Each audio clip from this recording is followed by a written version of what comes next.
Welcome. My name is Ashley Bowers, President of TTI Performance Systems.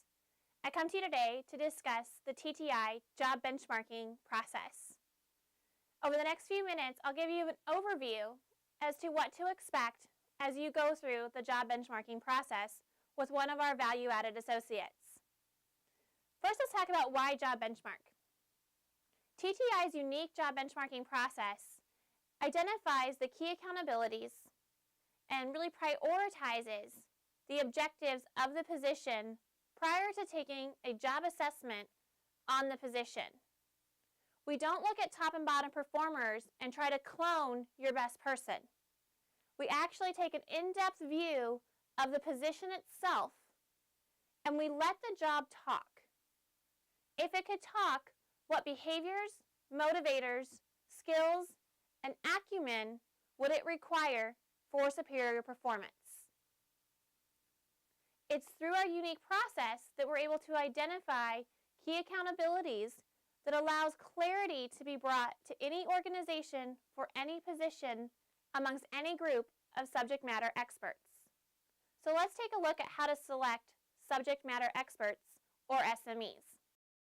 Your subject matter experts should be people who interact with the position on a daily or weekly basis, and that truly relying on the position's success in order for their position to be successful.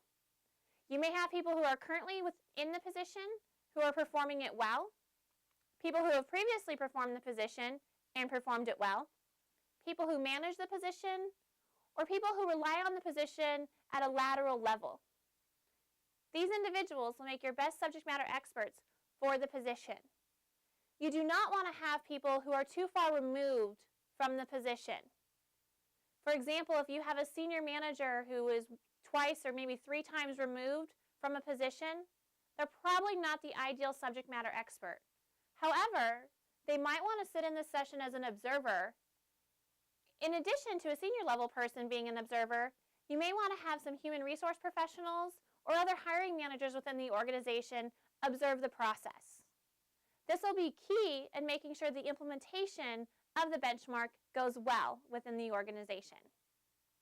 The first step of the process is to identify why the job exists.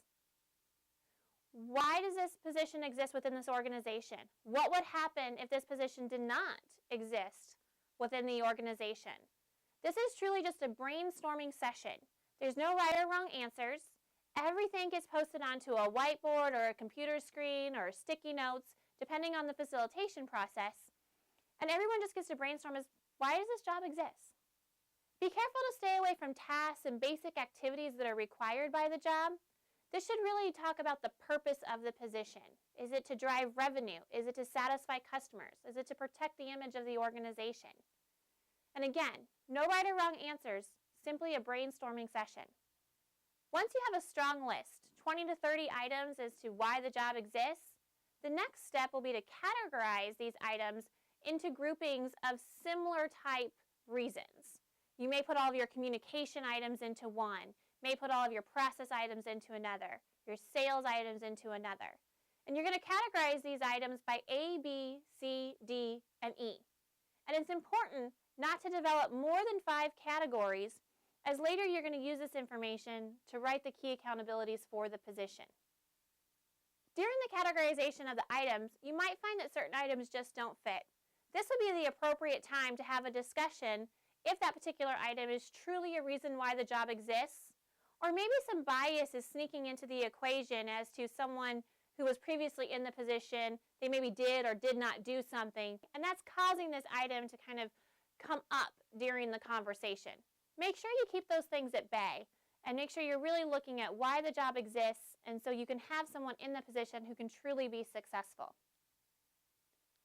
Once you've categorized, it's now time to write key accountabilities. You can use the term key accountabilities, key performance objectives, key criteria of the role. You're really looking for a concise statement that encompasses all the reasons the job exists within that specific category. You're going to come up with 3 to 5 key accountabilities for the position. Now, it's important during this part of the process not to get hung up on wordsmithing and small technicalities.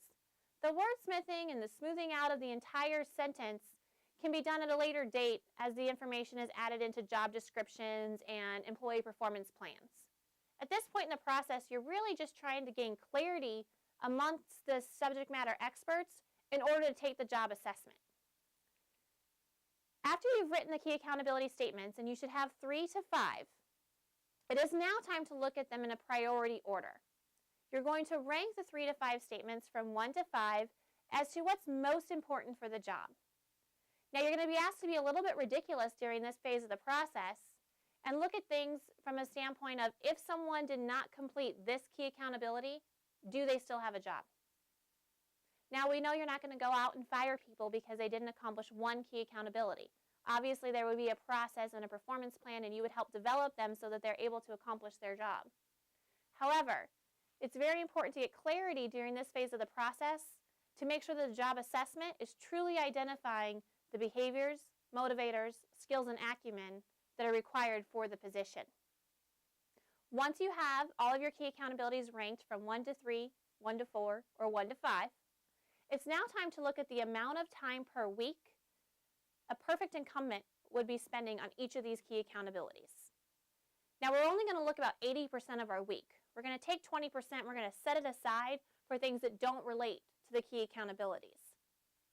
So looking at 80% of the week, how much time should be spent on each of the key accountabilities?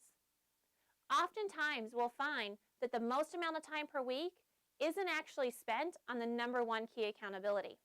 If we take a sales manager, for example, oftentimes the number one key accountability is to drive profits or increase revenue. However, they don't spend their time doing that. They spend their time developing their employees, helping out on sales calls, and working in the organization to make sure the result is increased profit and increased revenue.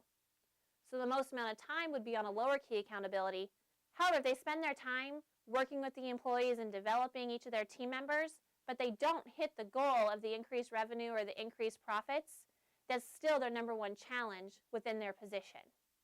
So we need to make sure we're looking at ranking and weighing from two different perspectives.